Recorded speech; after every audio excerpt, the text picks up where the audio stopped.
Magandang gabi po sa inyo. Yan, kakauwi ko lang galing ng trabaho.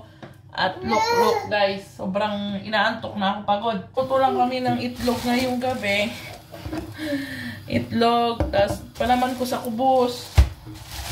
Yan lang ang kakainin namin ngayon guys. Meron naman kaming soup, kaya lang ayaw ng mga bata, hindi ko alam kung bakit. Hey guys, grabe guys, ang nangyari sa part-time ko ngayong araw. May bago akong client, no? So, nag-usap kami na bago yun guys. So, sabi niya nirecommend lang siya ng isang Pilipina sa akin. Sabi kasi sa akin na nangangailangan daw ng ironing once a week. So, syempre, marami pa akong vacant time guys.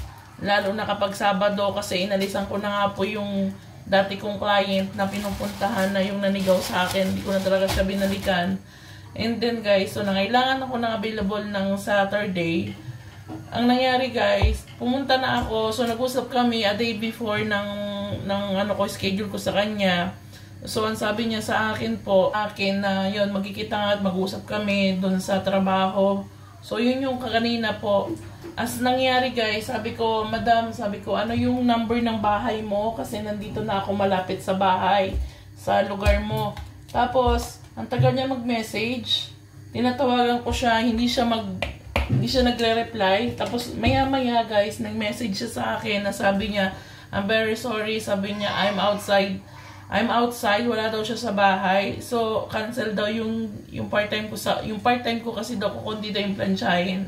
So, sabi ko sa kanya, Madam, better you said that to me earlier so that I will not come here in Pepera because my house is very far from you. I take 2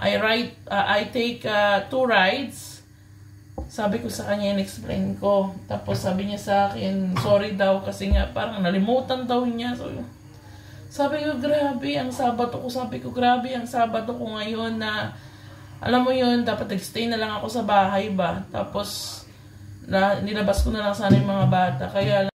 So guys, nabudol na naman tayo, na-prank na naman tayo ng isa sa client.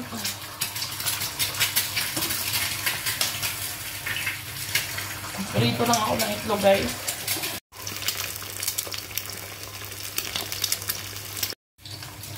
So yun, na-prank na naman tayo guys ng isa sa client. So after nun guys, so sabi ko it's okay, I will go home now. And then sabi niya sa akin, see you next week and I'm sure that you have work next week with me. So guys, nung pauwi na ako, nandun na ako sa bus station. Nasa bus station na ako para makauwi guys. Alam niyo ba, nag-message ako dun sa isa sa kaibigan ko, Ate Helen, na sabi ko na kung magpapalinis siya ng bahay kasi maaga pa lang po, nag-message na sa akin na sabi niya sa akin na kung may part-time ako ngayon. Sabi ko, meron te, na ironing ako ngayong araw. Tapos sabi niya sa akin, okay. Tapos yun nga, nung nalaman ko na hindi pala yung part-time ko ay cancel. So, tinawagan ko agad siya. Sabi ko kung gusto niya magpalinis. So, ayun guys. Awa ng Diyos guys. Sabi niya sa akin, okay, magdiretso ka na dito sa bahay. So, ayun guys, kahit, alam niyo yun, hindi naging maganda yung umaga ko. Nung tanghalian naman guys, ay nagkameron ako ng part-time. So, pumunta ako kay Ate Helen, naglinis ako. Tumulong ako sa kanya. Actually guys, hindi lang ako yung naglilinis kasi tumutulong din si Ate Helen. Naglilinis din si Ate Helen.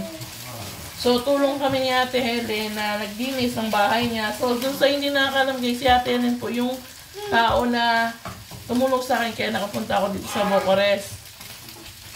Actually, naiya nga akong tanggapin guys yung bayad kasi sa dami ng tulong na tinulong niya sa akin, dapat ko pa bang tanggapin yung yung binigay niya sa akin pera. Kaya lang, in-insist ni Ate Helen na tanggapin mo yung bayad.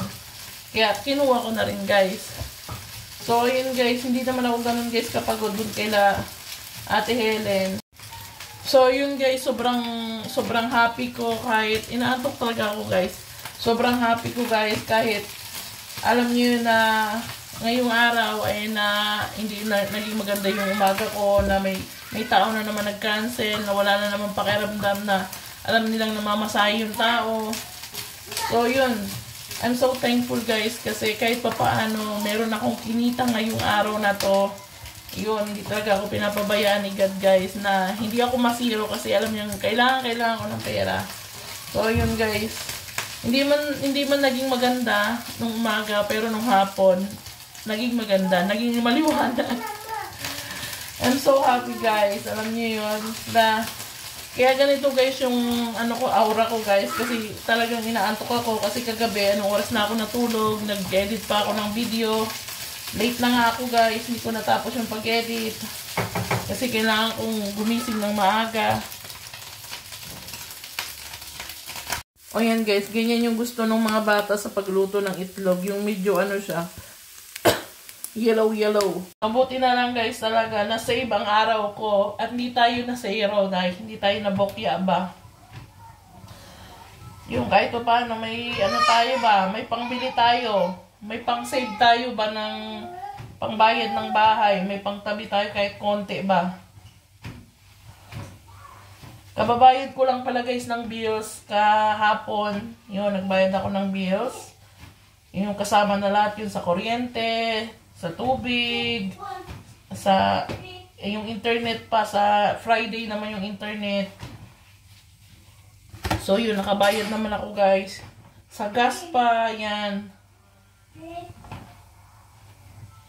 Kaya nakaraos ulit tayo guys ngayong buwan.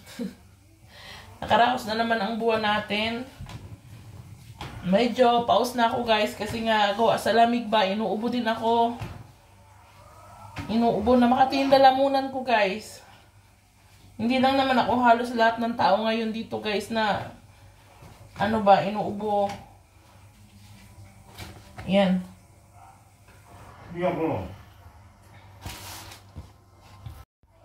Maraming salamat guys sa inyong support lagi ha. Sobra po ako nagpapasalamat sa inyo guys. Walang sawang suporta nyo sa amin ng mga anak ko. Yung pag-views nyo guys at pagtapos ng video namin, malaking tulong po yun. Yung reaction nyo at saka pag-share ng video guys, yun. Para syempre mapanood ng iba, lalo na yung mga hindi pa nakapollow sa atin guys. Yun, meron din pala guys ako na YouTube channel.